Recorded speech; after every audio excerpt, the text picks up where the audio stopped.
चलिए आज कक्षा 8वीं के भैया बहनों को बताएंगे अध्याय 9। अध्याय 9 में दिया हुआ है नागरिक शास्त्र का भारत की विदेश नीति, है ना। सभी देशों की अपने देश को संचालन करने के लिए एवं पड़ोसी देशों से उचित संबंध बनाए रखने के लिए कुछ नीति निर्धारण किए जाते हैं।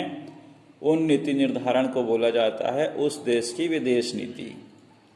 ठीक है, इसके बारे में विस्तार से देखेंगे कि हमारा भारत देश जो है बहुत बड़ा और विशाल देश है, जिसमें हर प्रकार के लोग रहते हैं, हर प्रकार की संस्कृति विद्यमान है। उसकी विदेश नीति अन्य देशों से किस प्रकार की होती है। ठीक है, वीडियो आप सुन रहे हैं, सभी सुनिए, देखिए, पुस्तक उठाइए, अध्याय 9 निकालिए, विदेश नीति के बारे में जानेंगे। किस प्रकार से हमारा देश अन्य देशों से संबंध बनाने के लिए नीतियों का, नियम एवं कायदों का पालन करता है। ठीक है, चलिए जानते हैं। इस अध्याय में एक अजीत नाम का लड़का है, वो अपने माता पिता के साथ कुछ दिन पहले भोपाल से नेपाल से घूम कर आया है। कहाँ से? नेपाल से घूम कर आया है। वहाँ से वह अपने दोस्तों के लिए कुछ नेपाली खिलौने भी लाया है। अगले सप्ताह उसके चाचा जी कुवैत नामक देश से आने वाले हैं। कुवैत एक देश है जहाँ से उसके चाचा जी आने वाले हैं। वह अपने माता पिता से कह रहा है कि वह अपने चाचा जी के साथ कुवैत भी जाएगा, अपने चाचा जी के साथ कुवैत घूमने जाएगा। इस पर उसके माता पिता ने उसे कहा कि वह अपने चाचा जी के साथ कुवैत नहीं जा सकता, क्योंकि कुवैत जाने के लिए पासपोर्ट चाहिए, जो इतना जल्दी नहीं बन सकता। ठीक है, आगे जानेंगे पासपोर्ट के बारे में क्या बता रहा है। गुरु जी से पता करो कि कुवैत जाने से महाद्वीप कौन से महाद्वीप में है और भारत में किस दिशा पर स्थित है। इसे नक्शे में हम देखेंगे किस महाद्वीप में है। ठीक है, और वह किस दिशा में है। अजीत ने पूछा, ये पासपोर्ट क्या होता है? पापा मम्मी से पूछा अजीत ने कि ये पासपोर्ट क्या होता है। अजीत के माता पिता ने बताया कि उन्हें नहीं पता, आप अपने स्कूल की शिक्षिका से पूछना। अजीत ने अपने स्कूल में जाकर शिक्षिका से पूछा कि बहन जी, कुवैत जाने के लिए पासपोर्ट की आवश्यकता हमें क्यों होती है? पासपोर्ट क्या होता है? शिक्षिका ने बताया कि पासपोर्ट एक तरह का तुम्हारा पहचान पत्र होता है। ठीक है, ठीक उसी तरह जैसे स्कूल में तुम्हें परीक्षाओं के समय पहचान पत्र दिया जाता है। यह पहचान पत्र इसलिए जरूरी होता है ताकि इस बात का पता लग सके कि यात्रा करने वाले व्यक्ति तुम ही हो। तुम्हारे नाम पर कोई और व्यक्ति तो नहीं जा रहा है। और हाँ, केवल पासपोर्ट होने से ही हम किसी देश में यात्रा या किसी देश में नहीं जा सकते। इसके अतिरिक्त हमें उस देश के अधिकारियों से अनुमति पत्र भी लेना पड़ता है। ठीक है, जिसे वीसा कहते हैं। वीसा एक प्रकार का अनुमति पत्र होता है जिसमें यह दर्शाया जाता है कि आने वाला व्यक्ति या जाने वाला व्यक्ति किसी अन्य देश में कितना दिन रहेगा। उतने दिन के अंदर उसे अपने देश में वापस लौटना होता है। उसे वीसा या सामान्य भाषा में वीजा भी कह दिया जाता है। ठीक है, अजीत हैरान होकर मतलब आश्चर्यचकित होकर शिक्षिका को बताया कि वह कुछ दिन पहले अपने माता पिता के साथ नेपाल घूमकर आया है। नेपाल जाने के लिए तो हमें कोई पासपोर्ट नहीं बनवाना पड़ा, परंतु कुवैत जाने के लिए पासपोर्ट क्यों चाहिए? इस प्रकार से अजीत ने फिर एक प्रश्न किया।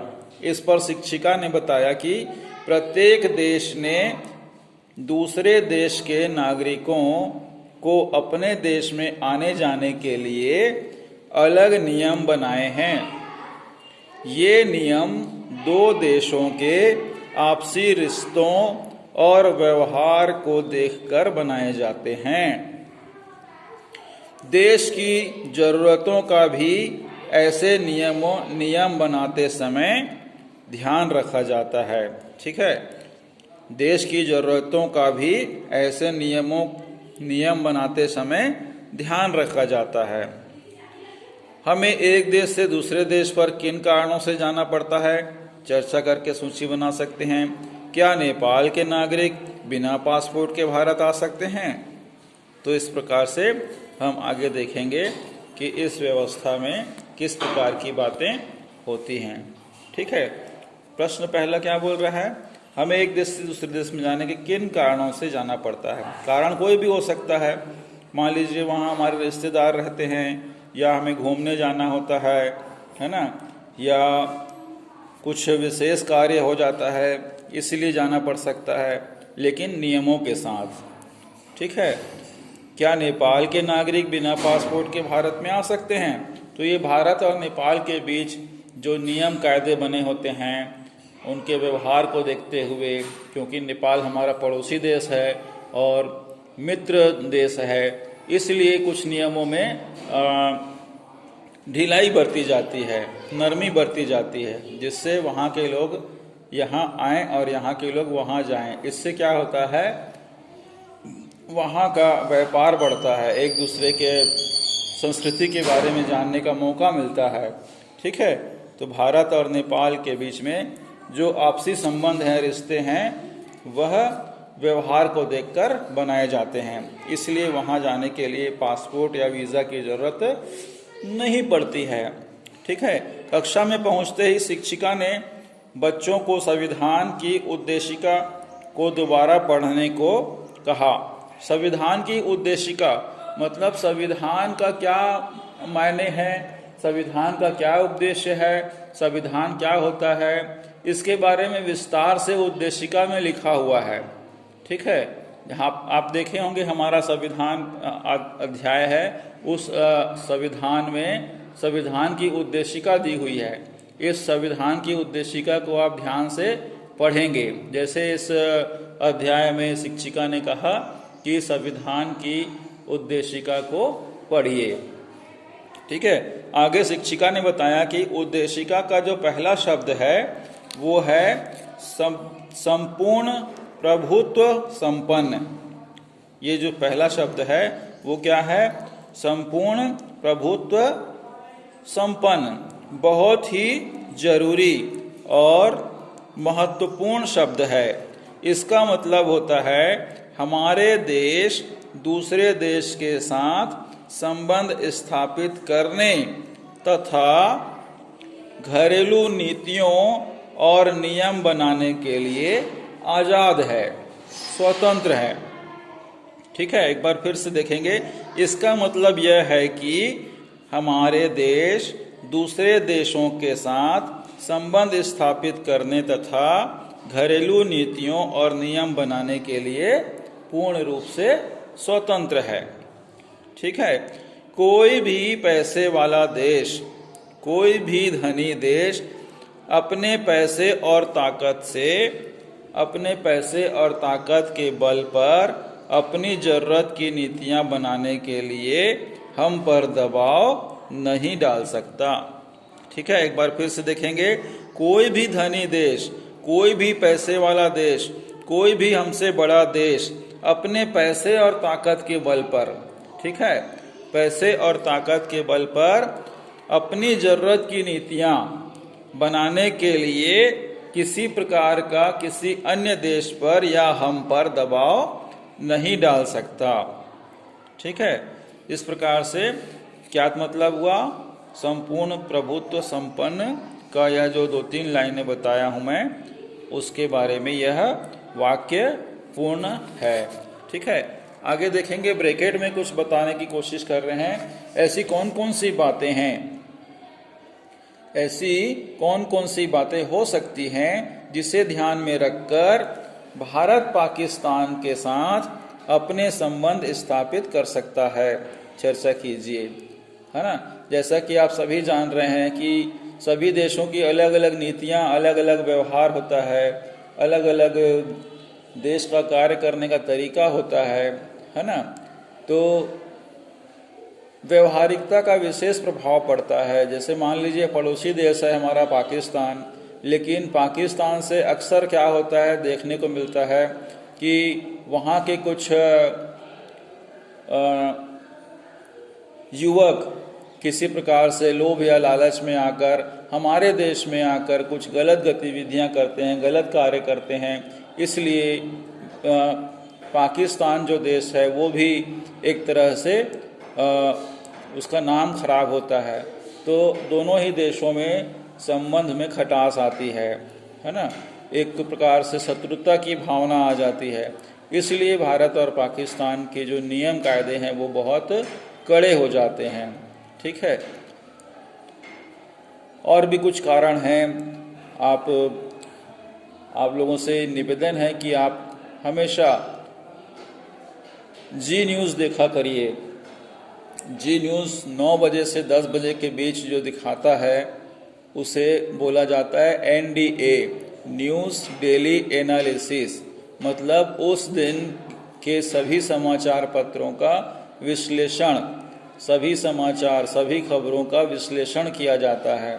वहाँ पर बहुत सारी जानकारियाँ आपको विषय से संबंधित मिलती रहेंगी। आपको वह भविष्य में काम आएंगी कि किस प्रकार से हमारा देश किस ओर जा रहा है ना। तो यह जो न्यूज़ होता है चौधरी जी का, ठीक है, एक व्यक्ति जो समाचार बोलते हैं उनका नाम है चौधरी, सरनेम है, ठीक है, अरुण चौधरी है नाम, सुधीर, माफ़ कीजिएगा, सुधीर चौधरी।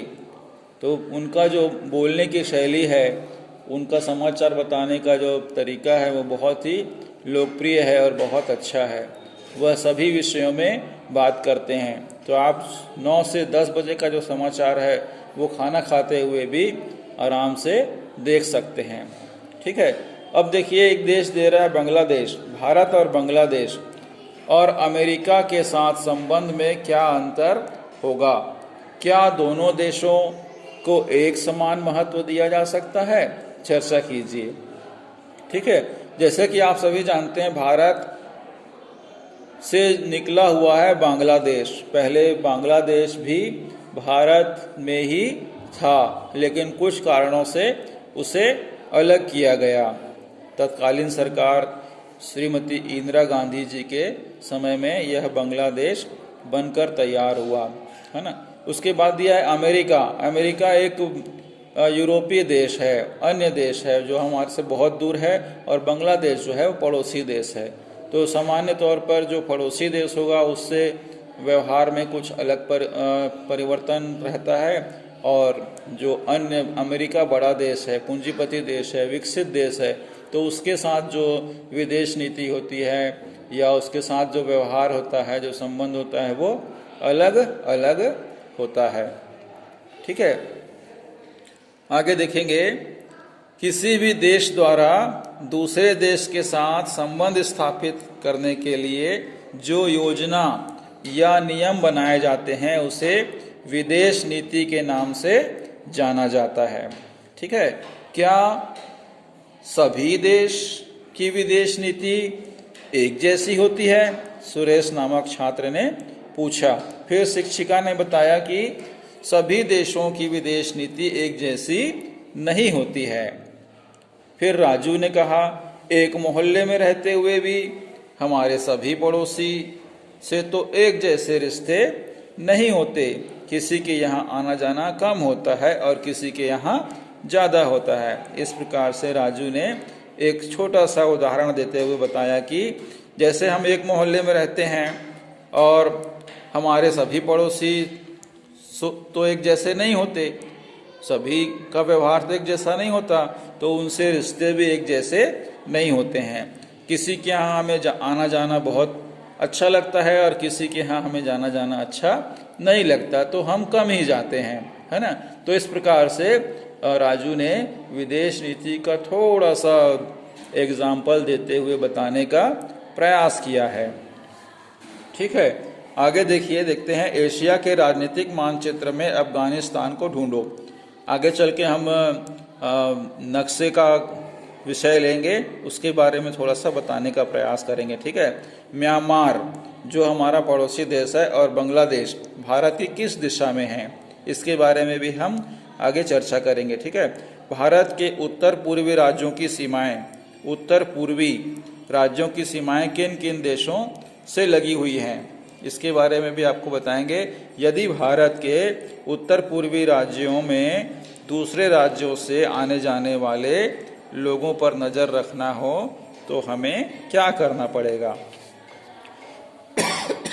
इसके बारे में भी हम आपको बताने का प्रयास करेंगे। ठीक है, उत्तर पूर्वी मतलब ऊपर से पूरब की ओर। जब भी आप नक्शा देखेंगे तो देखिएगा जो ऊपर का हिस्सा होता है वो उत्तर की दिशा होती है ना, और आपके जो राइट हैंड साइड में होगा वो पूरब का क्षेत्र होगा।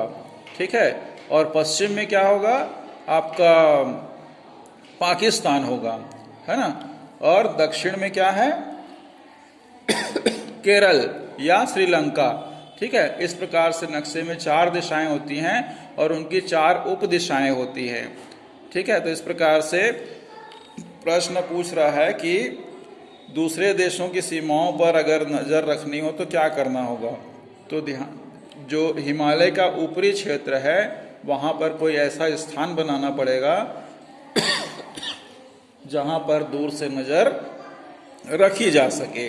ठीक है, तो आज के लिए इतना ही। विदेश नीति को आप एक बार फिर जितना हमने बताया है आपको उसको पढ़िएगा, बहुत अच्छा विषय है अपने देश को जानने के लिए, और जानना भी जरूरी है। ठीक है, तो आज के लिए इतना ही।